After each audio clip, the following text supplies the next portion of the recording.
session. À tout le monde, bienvenue à la deuxième séance de cette journée.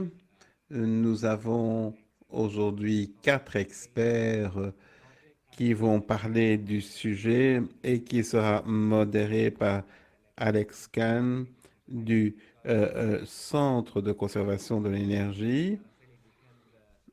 Est-ce que vous pouvez partager l'écran? C'est à vous, Rani. Vous avez la parole. Bonjour à tout le monde.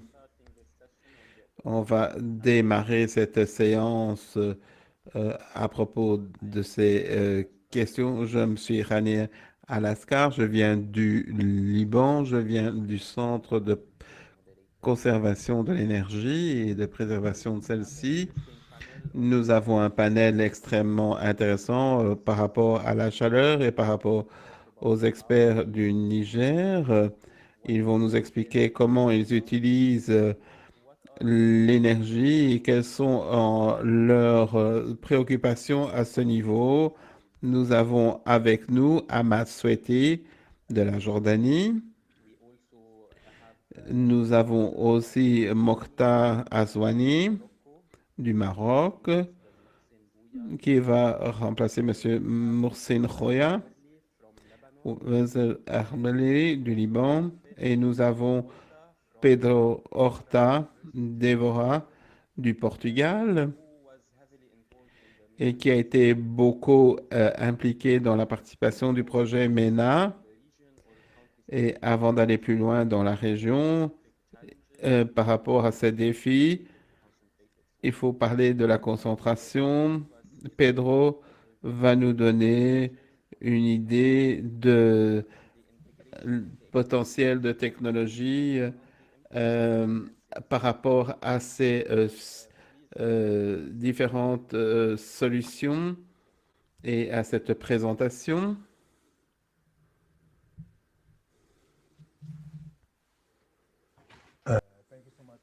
Merci Rani pour cette introduction. Je j'aimerais remercier la Banque mondiale à ce niveau par rapport aux différentes personnes du panel. Et je vois tellement de collègues et je vous remercie. J'aimerais vous présenter un panorama du potentiel par rapport aux questions au niveau des process, tout ce que nous avons appliqué.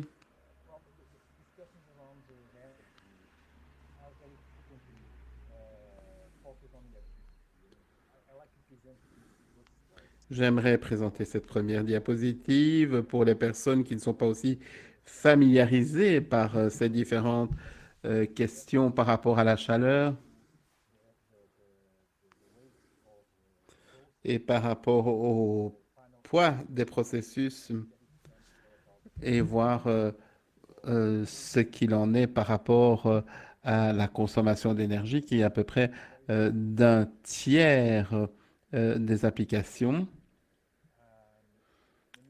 Lorsque l'on parle tout ce qui se passe dans les différents secteurs et des températures dans le domaine pour la question du chauffage, de la production de chaleur, on parle que 52% 58% pardon, de la consommation énergétique est consommée par ce secteur.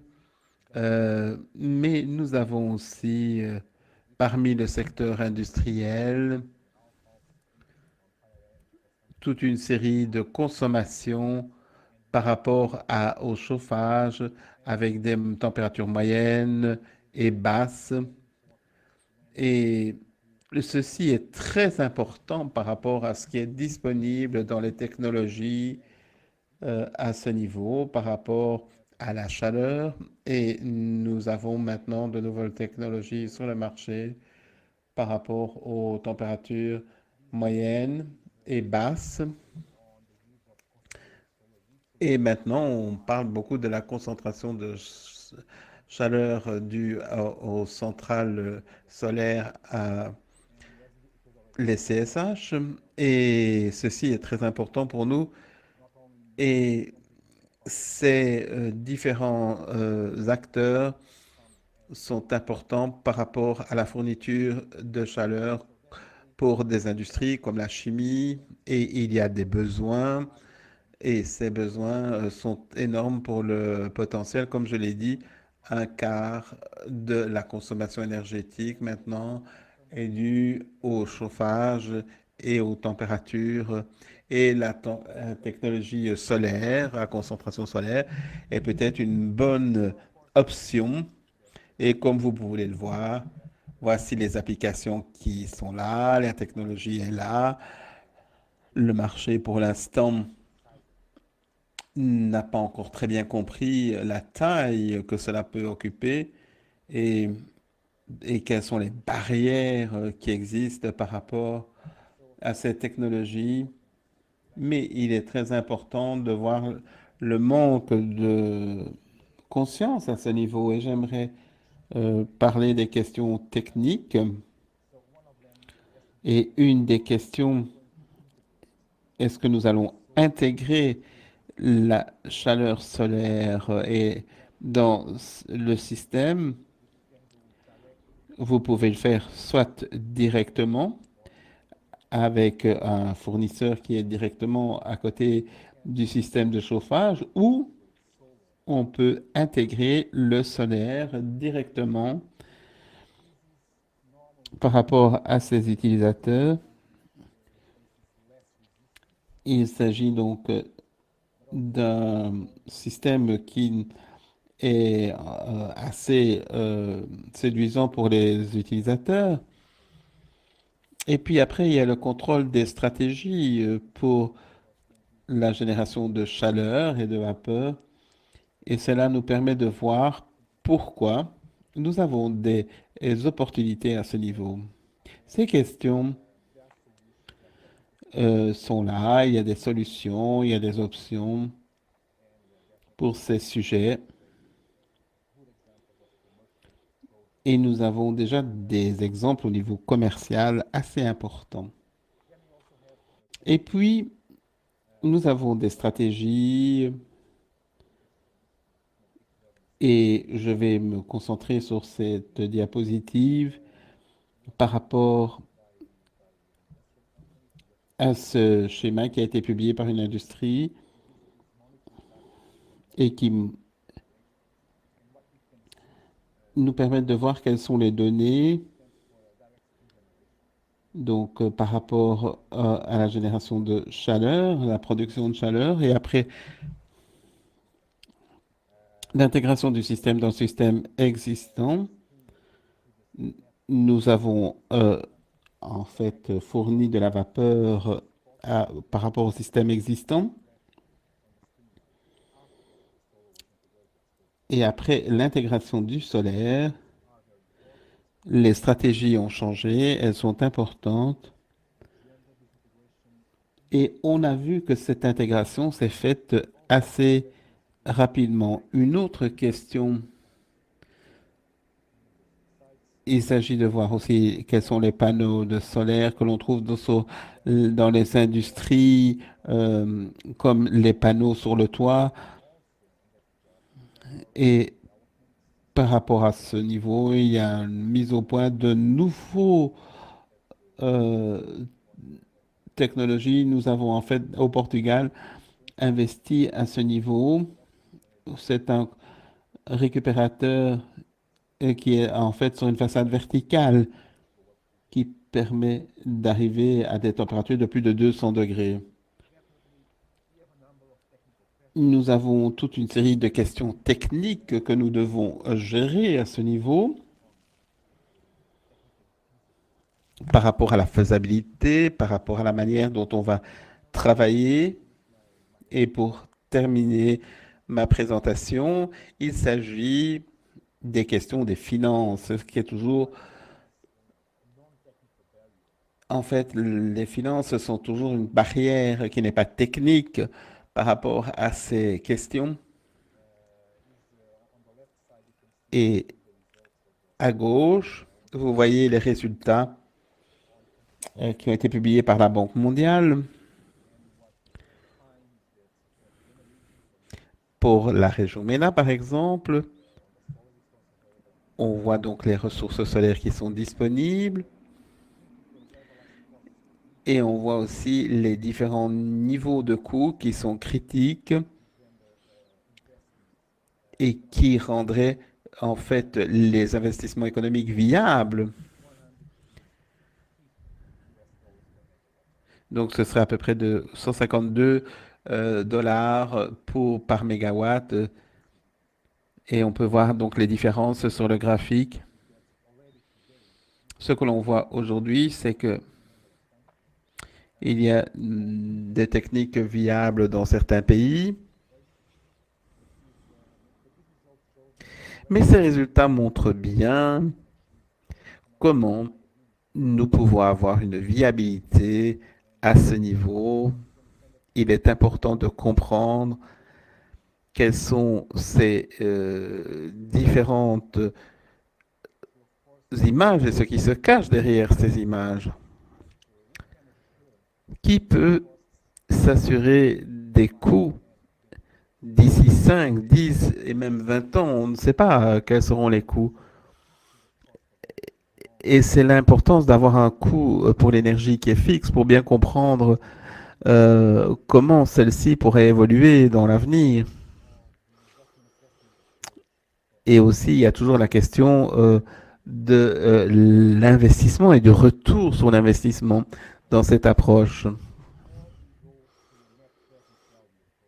Ou alors, nous allons dans une approche tout à fait différente.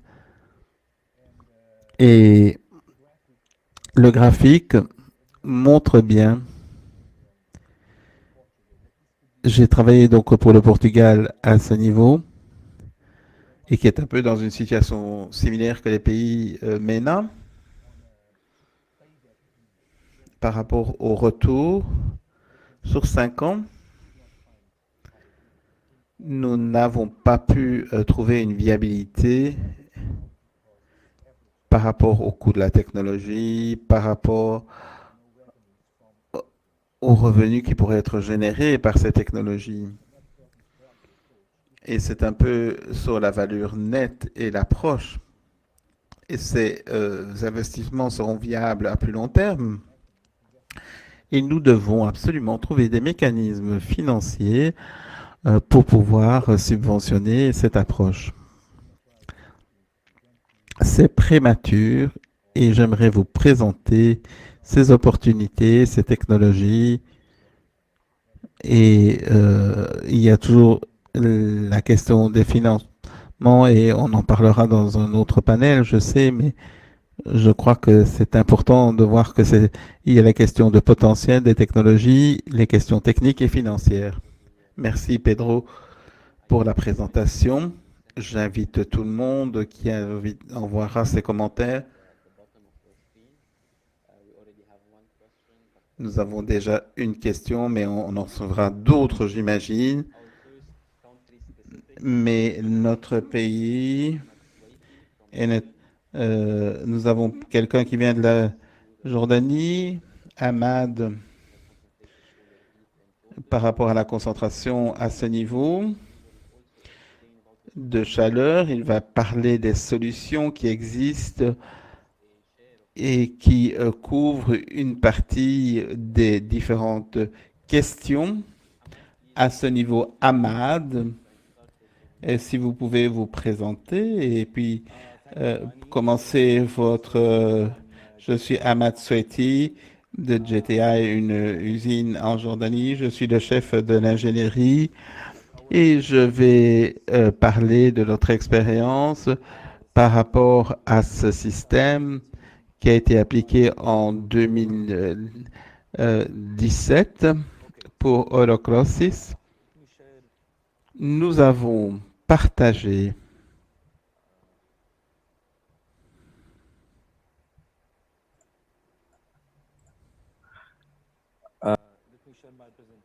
Voilà ma présentation à l'écran.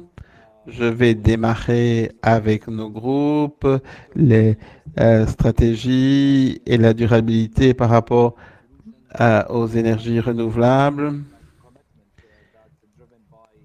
par rapport à ces groupes et à ces stratégies, les droits de l'homme, l'impact par rapport à ces stratégies liées directement à l'impact.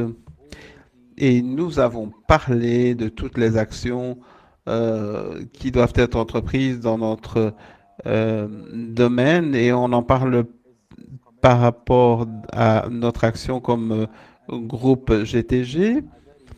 Et c'est GTI au niveau du groupe a bien compris qu'il fallait réduire les émissions carbone et nous avons déjà mis au point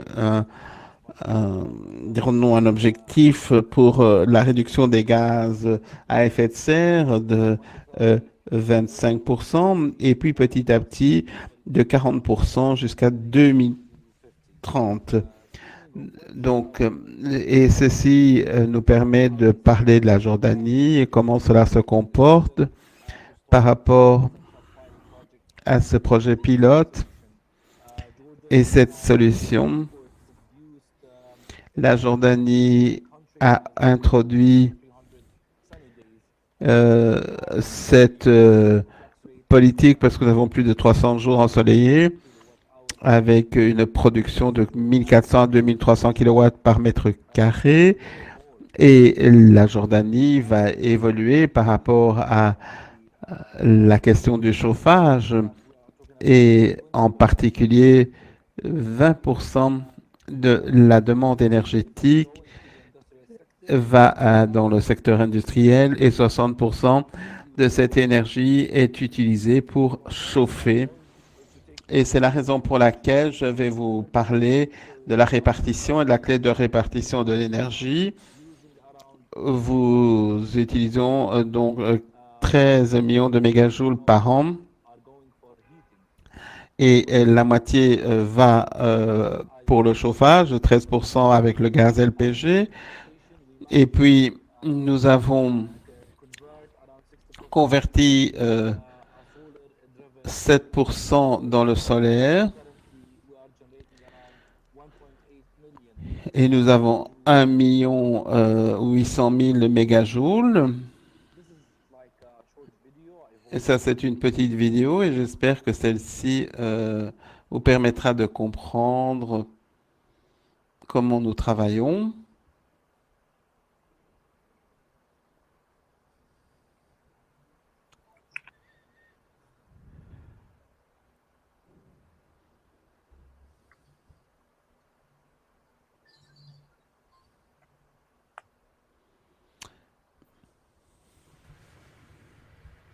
Malheureusement, le son ne nous arrive pas via la vidéo.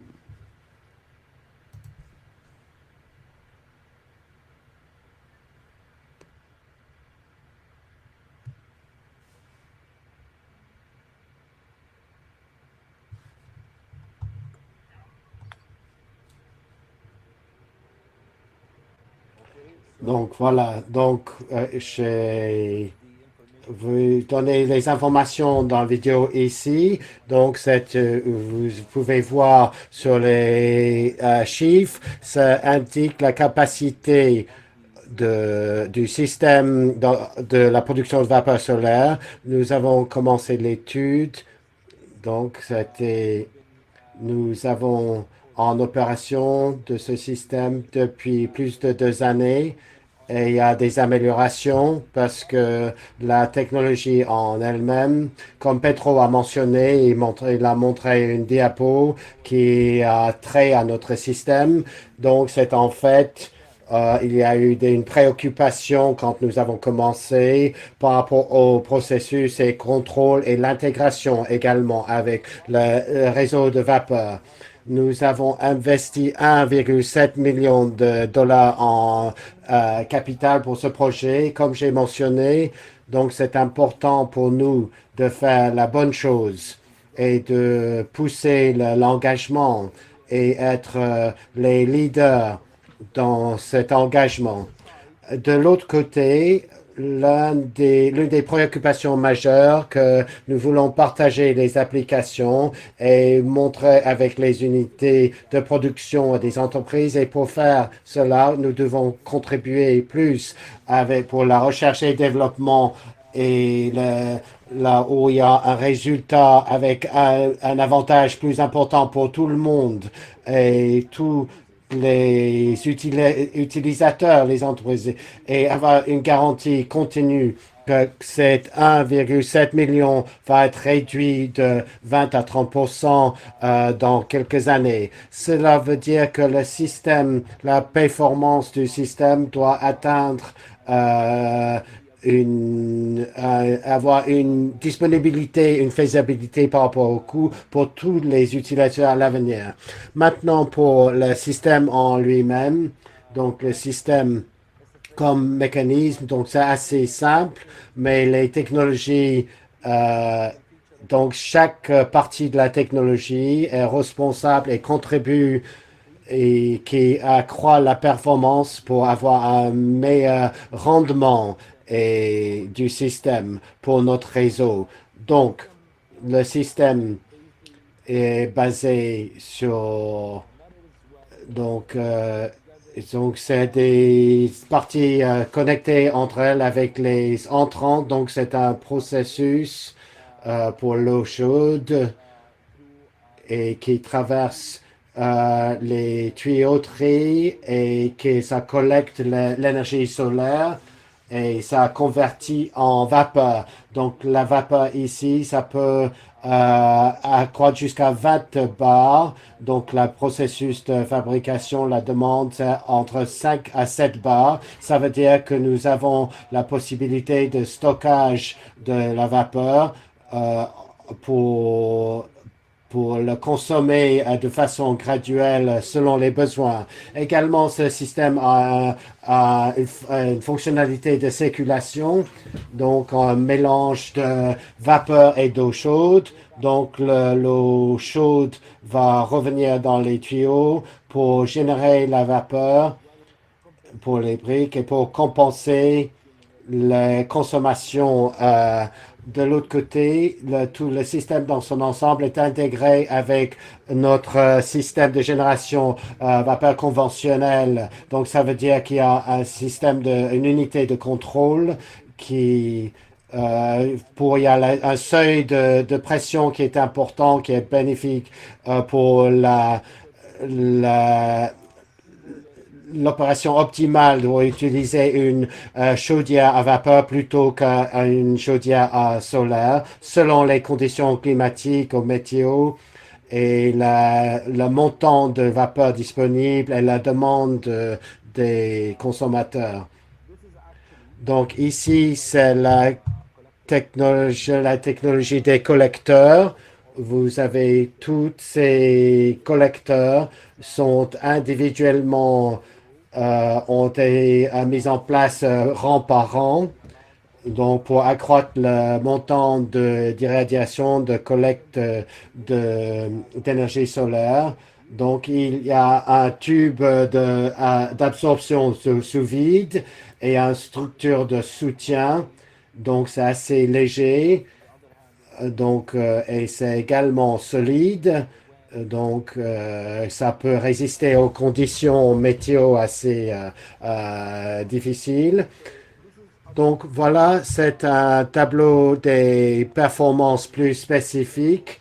Donc, Pedro a montré quelque chose de plus général. Ça, c'est un mois d'août 2018, où vous pouvez voir que le rôle direct de l'irradiation, ça tient à peu près 800 et également la pression à laquelle nous pouvons collecter la vapeur, ça peut atteindre jusqu'à 20 bars. Et la demande de consommation, c'est environ 5 bars en pression et en dessous de 100 degrés en température. Donc, pour l'amélioration et relié au réseau de vapeur lui-même. Donc, c'est un système d'efficacité du système. Ça, il y a de la collecte efficace en place et il y a moins de pertes de vapeur qui arrivent quand on passe d'un système à l'autre. Donc, on peut avoir une génération plus consistante, une ventilation enregistrée en 2019. Donc, on a une augmentation de performance de 20% par rapport au ratio de demande et de fourniture et d'avoir couvert jusqu'à 70% de la demande qui est fournie par le solaire. Et on convertit en dollars US, c'est à peu près 60 millions de dollars par an qui sont générés par la génération solaire de vapeur. Et le bénéfice est environ 100. Sans la génération de vapeur, c'est à peu près 120 000 dollars. Donc, Hamad, est-ce que vous pouvez terminer? Vous êtes allé au-delà de votre temps imparti. Finalement, donc en sous-produit, on a mis en place où on peut couvrir 10 à 15% de la demande et utilisant l'excédent de vapeur pour la production, pour être utilisé également pour la demande de refroidissement. Donc voilà, c'est ici. Merci beaucoup. Merci Ahmad pour une présentation très intéressante. Nous avons vu l'intégration des systèmes, nous avons vu les fruits et le rendement de votre système et les avantages. On va continuer maintenant que Dr. Swané du Maroc qui va parler des besoins au Maroc pour la chaleur concentrée pour l'industrie et d'autres secteurs. Il va parler des solutions les plus développées.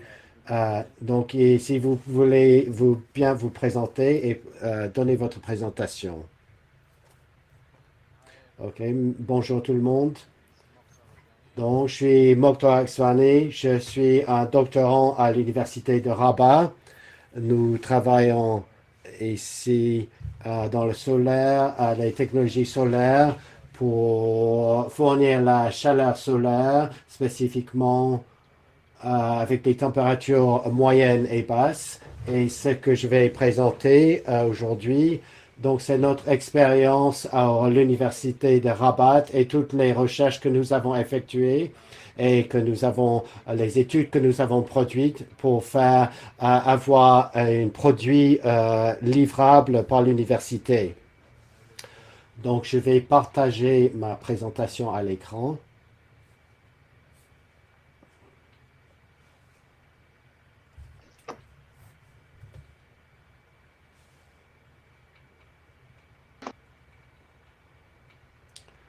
Donc là, comme j'ai dit, donc on présente aujourd'hui donc le produit que nous faisons avec l'Université internationale de Rabat. L'idée, c'est de canaliser la chaleur solaire pour l'industrie avec le Maroc, avec le gouvernement du Maroc, comment on peut intégrer l'énergie solaire et on va montrer des produits euh, comme une chaudière d'eau solaire, donc avec un collecteur parabole. Et donc d'abord, on va montrer pour l'industrie au Maroc la demande, donc la conception, donc pour l'énergie, on peut voir ici, donc il y a plus de 68% de consommation. Donc, c'est utilisé avec les produits pétroliers et les plus grands secteurs, c'est l'alimentation, le tabac. Ça, c'est le secteur où nous voulons intégrer nos technologies. Donc, ça, c'est pour l'industrie. Pour le secteur résidentiel, nous avons beaucoup de consommation. C'est pour le gaz. Donc, c'est plutôt le gaz et moins le pétrole pour la, la, la, la cuisine et la lessive. Et donc, ce que nous pouvons remplacer au Maroc pour les énergies. Et nous voulons savoir quels sont les secteurs qui peuvent être intégrés comme point euh, de focalisation pour montrer le potentiel de notre système solaire et comment est-ce possible et que les secteurs sont intéressants pour l'intégration. Pour le Maroc, ce qui est très bien, que vous pouvez voir ici, avec l'irradiation horizontale globale, moyenne de 2000 kWh par mètre carré. Donc, c'est très intéressant, un très grand potentiel pour et donc, c'est une région, une grande région ici que je montre, donc, où il y a des grands potentiels solaires. Donc, pour l'irradiation solaire, on a un très grand potentiel. Pour rendre la solaire à concentration au Maroc, c'est très concurrentiel par rapport au pétrole. Donc, voici donc c'est nos cibles, ce que j'ai dit. Donc, voilà les secteurs spécifiques que nous voulons cibler, travailler avec eux pour mettre nos produits, pour avoir une offre concurrentielle et un investissement intéressant par rapport aux énergies fossiles. Vous pouvez voir les secteurs majeurs, donc les industries, ou tous les processus qui demandent les énergies, c'est entre 90 et 120 degrés. Donc, c'est très bien. Si nous comparons, comme Petro a montré, donc c'est une gamme de chiffres. Donc, c'est le champ cible. Donc, c'est depuis 5 ans, on a commencé à développer les solutions dans plusieurs équipements. Et l'idée, c'est de développer les technologies qui puissent couvrir les températures moyennes à hautes. Ici, je montre c'est une espèce un aperçu, un résumé de notre département d'énergie. Donc, ce sont les procédés technologiques de nos brevets qui ont été déjà brevetés au Maroc. Nous avons ici, donc c'est le produit important pour ici, c'est les chaudières à eau solaire et également les chaudières à eau et à concentration soleil. D'abord, les chaudières d'eau. Donc, comment dire, euh, donc il y a beaucoup de travail qui est donné pour arriver à avoir ce produit. L'objectif, c'est d'avoir un projet à coût moindre avec un très grand impact sur les autres projets. Donc nous voulons intégrer notre produit concurrentiel à un très bon prix pour les citoyens marocains et en même temps donner une bonne performance ou une meilleure performance pour l'efficacité de ces technologies. L'idée, c'est d'avoir un modèle à coût bas. Nous importons les tubes de chauffage et le réservoir est fabriqué au Maroc. Et c'est d'avoir déployé une nouvelle technologie à coût bas ici au Maroc. Donc, l'idée est de donner un prix réduit et accroître la performance. Je ne vais pas rentrer en plus de détails, mais c'est montrer le produit. Mais ce qui est le plus important pour moi, c'est de vous montrer le thème de la présentation. C'est la technologie des collecteurs parabole de petite taille en miroir cylindro-parabolique. Donc, c'est un processus des températures jusqu'à 250, comme j'ai montré dans l'autre diapo. L'objectif, c'est de minimiser l'énergie totale et maximiser la sortie en énergie. Donc, c'était la cible pour ce produit.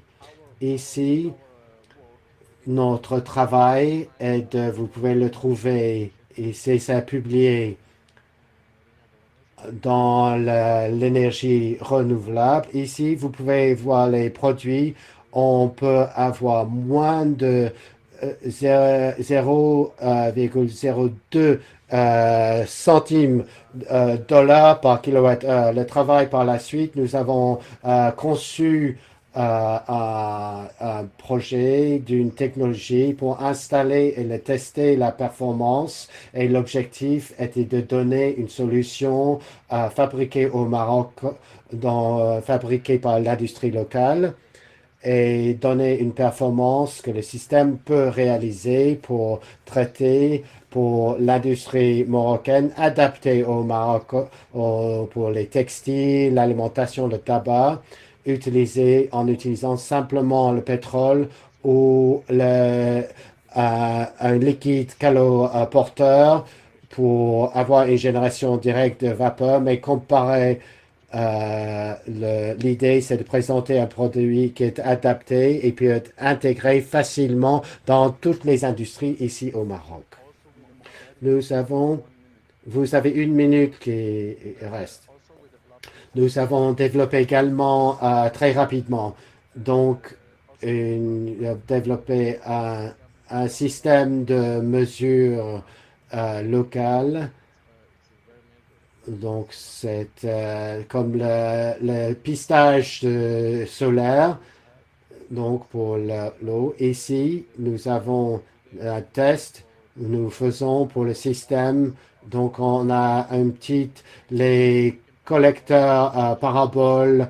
On peut avoir un système IDREB pour vraiment avoir un minimum LCOE et avec tout un système d'hybridation du système et pour l'application de l'industrie où nous travaillons, je vais être très rapide pour l'application et pour le stockage et pour garder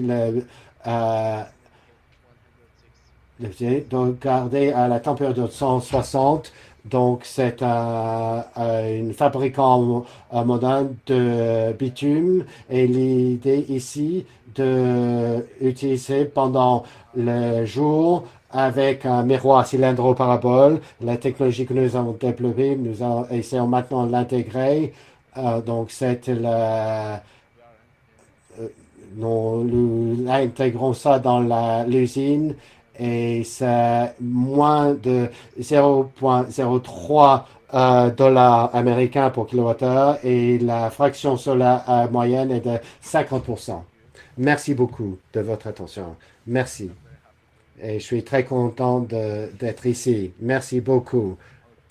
Merci. La dernière intervention est donc du Liban qui va parler des systèmes commerciaux au Liban et donc il va avoir un petit élan au Liban. Donc, quels sont les défis du solaire au Liban et les solutions proposées? Maintenant, vous voulez bien vous présenter. Bonjour, je suis Wael Zmerli du Liban. Donc, je suis un ingénieur et notre Zmerli Smart Heating, c'est mon entreprise. C'est une entreprise privée qui travaille pour toute la chaleur, toutes sortes de chaleur, surtout pour le chauffage solaire. Et je fais partie de l'académie de chauffage et on va parler des possibilités d'utiliser la solaire concentration pour les bâtiments commerciaux. Quelle est la situation actuelle au Liban et qu'est-ce que nous pouvons faire?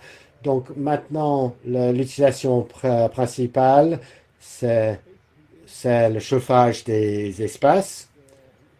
Donc, ça, la plupart, c'est également pour l'eau chaude domestique, également pour le chauffage de l'eau pour les processus, et également pour les piscines, les spas, l'hydrothérapie. Bon, toutes les utilisations pour les chauffages d'espace, les radiateurs, il y a les types, ou sinon le chauffage par le plancher. Donc, les radiateurs ont besoin de 50 à 80 degrés centigrades. Et pour le chauffage par plancher, c'est 45 degrés. Donc, c'est à plus basse température. Quelles sont les sources de chaleur que nous utilisons pour ces applications? Normalement, des chaudières à gaz ou au gazoil, également des panneaux solaires pour le chauffage solaire. Pour le soutien, on peut utiliser le solaire pour chauffer pour les maisons ou les bâtiments. Donc, c'est pas facile en hiver de trouver assez de solaire pour le chauffage, mais en été, vous pouvez le faire. Pour, et en fait, pour nos bâtiments, Smerly Eco utilise notre propre bâtiment, utilise l'énergie, les panneaux solaires pour notre énergie. On peut utiliser les pompes à chaleur pour le chauffage conventionnel. Par exemple, si nous utilisons, on peut avoir un LCOE jusqu'à 5, c'est très bien, donc à bas coût. Pour le chaud domestique, on a les réservoirs des deux types, les réservoirs d'accumulation et également les échangeurs instantanés. Donc, ces deux types de réservoirs. Donc, dans le réservoir, donc c'est un grand réservoir avec les échangeurs. Pour les réservoirs, on a besoin de 60 degrés, mais on a besoin de 80 degrés pour chauffer. Et pour les échangeurs, on a besoin également de 80 degrés.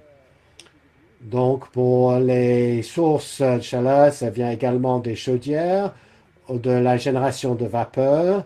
Donc, c'est disponible pour les bâtiments commerciaux et des panneaux solaires également. Donc, pour l'eau chaude et également pour les pompes à chaleur qui peuvent être utilisées pour les bâtiments commerciaux.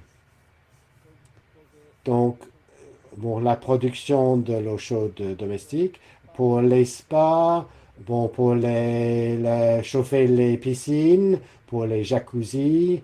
Donc, on a besoin de 28 degrés de chauffage et on a besoin pour arriver à cette température 50 à 80 degrés pour chauffer la piscine.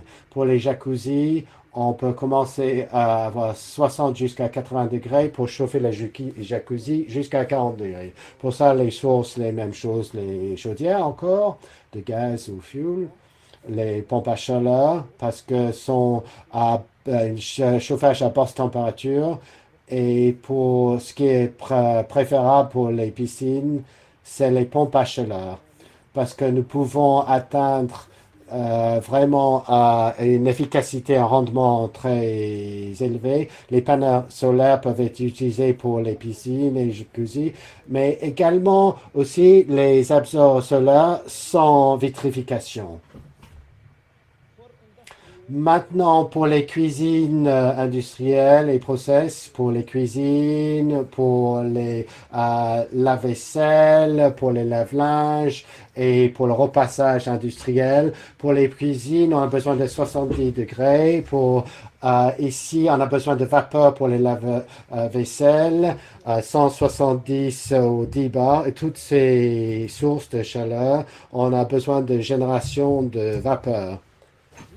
Ici, cette utilisation, c'est différent. On peut pas, on n'utilise pas le solaire. Mais c'est possible d'utiliser la chaleur solaire pour ces applications pour la production de l'eau chaude. Et lorsque vous pouvez atteindre d'autres températures, vous pouvez l'utiliser pour d'autres productions, aussi pour le chauffage de la piscine et également pour tous les procédés industriels et utilisations. Si vous pouvez faire tout cela avec le solaire. Et pourquoi on ne l'utilise pas autant au Liban? Je pense que le point de départ, on démarre avec ces technologies qui sont maintenant mises en place. Donc, il y a un manque pour les ingénieurs, il y a un manque de place, donc de terrain. Et nous n'avons pas assez de place pour le solaire et le solaire pour le chauffage. Il y a un manque d'expertise. Donc, il y a quelques ingénieurs seulement qui ont des connaissances de concevoir ces systèmes solaires. Le prix élevé, c'est dangereux, les températures élevées. Et ça également besoin de plus de maintenance et on a besoin des volumes plus importants et des volumes de stockage plus importants si vous l'utilisez pour le chauffage ou une piscine, etc. Comment on peut faire pour améliorer l'utilisation du le solaire à concentration pour le chauffage au Liban? On a besoin des formations concentrées à concentration pour les ingénieurs, donc pas uniquement des gens qui travaillent. Donc c'est les concepteurs des projets. On a besoin également les décideurs, les exhibitions et des conférences parce que les décisionnaires pour ces projets, on a besoin de subventions et d'incitations. On a besoin d'avoir des logiciels gratuits. Et on a également besoin des visites aux usines, aux sites. Et on doit installer quelques prototypes pour montrer comment ça fonctionne ces systèmes. Donc la situation actuelle pour un bâtiment commercial, ici avec les panneaux solaires pour la piscine, donc un pompage solaire, les chaudières à vapeur. Nous espérons à l'avenir que nous aurons une situation d'utiliser la chaleur à concentration. Je vous remercie beaucoup. Voici ma présentation. Merci beaucoup, Wael, et merci d'avoir respecté le temps. Et je vais poser une question. Nous avons 5 minutes qui nous restent.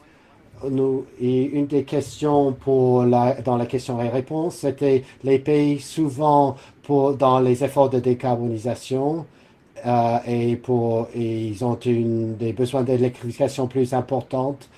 Il y a maintenant plus de besoins. Le solaire à concentration n'est pas préféré par les politiques. Est-ce que, Petro, vous avez des réflexions à cette question?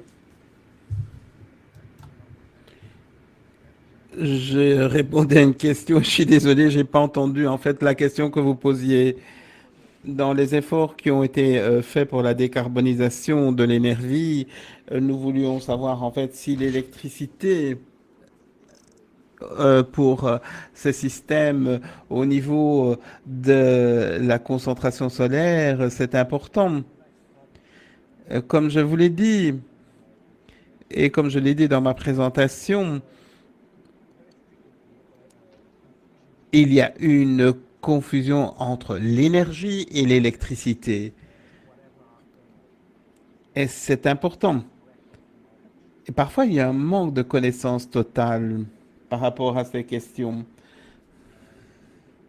Et c'est un problème. D'un autre côté,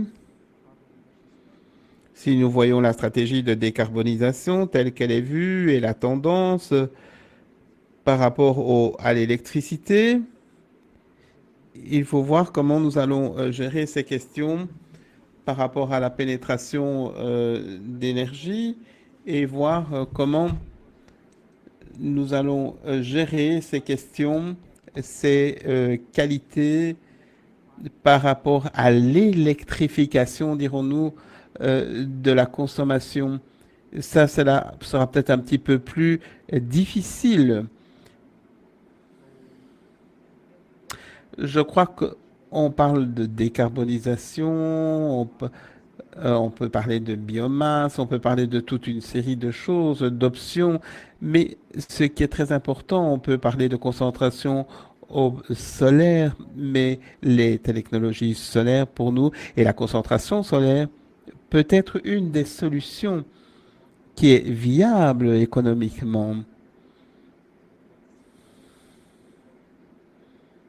Et c'est ça, c'est important. Donc, il n'a pas besoin, en fait, de concentration, euh, mais ce dont on a besoin, c'est d'avoir une formation par rapport à la connaissance des besoins. C'est tout à fait vrai, c'est tout à fait ça. Une autre question que nous avons vue, on a vu des applications dans des immeubles commerciaux, mais celles-ci étaient assez limitées. Qu'en est-il de la concentration solaire pour vos voisins et au niveau industriel? C'est une approche très intéressante. Nous pouvons voir différents exemples à ce niveau en ce qui concerne ces questions. C'est un bon exemple pour des chauffages, pour des régions. C'est peut-être aussi la question de la valeur commerciale. Il y a des sociétés qui s'occupent de cela et il faut avoir des problèmes de production décentralisée pour avoir une bonne pénétration du solaire.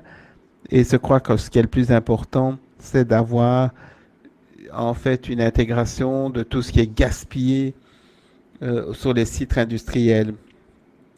Si on voit les différents besoins d'énergie, je crois que les systèmes décentralisés pourraient être importants. Qu'en est-il en ce qui concerne le refroidissement? C'est un peu la même chose. C'est un peu la même chose. Si on parle du CSH et de la concentration, je crois que c'est important. Il nous reste 2 minutes avant de conclure et je vous demanderai donc de clôturer en une phrase, en fait, pour les mesures qui pourraient être importantes à ce niveau. Donc une phrase de conclusion.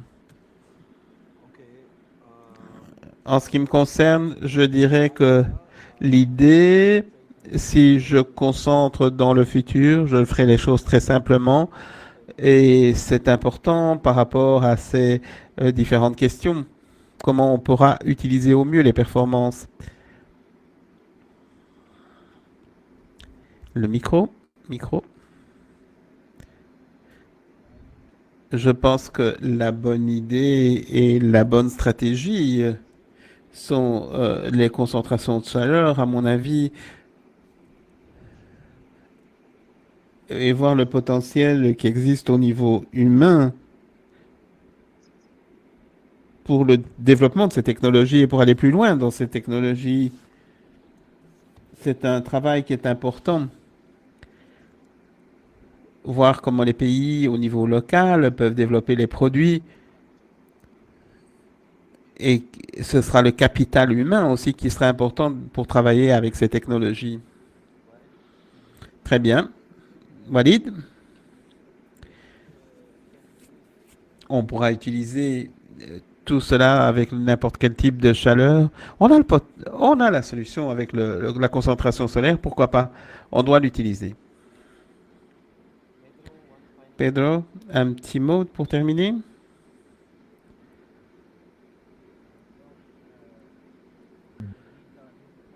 Les besoins sont identifiés, la technologie est là. Les choses ne sont pas impossibles et je pense que on doit faire le maximum pour y arriver.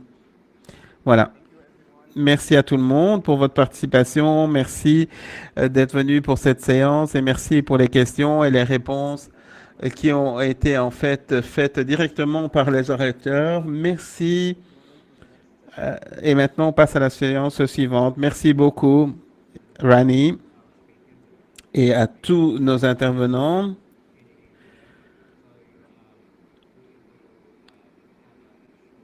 nous allons avoir une petite pause et puis on va reprendre la séance dans 5 minutes.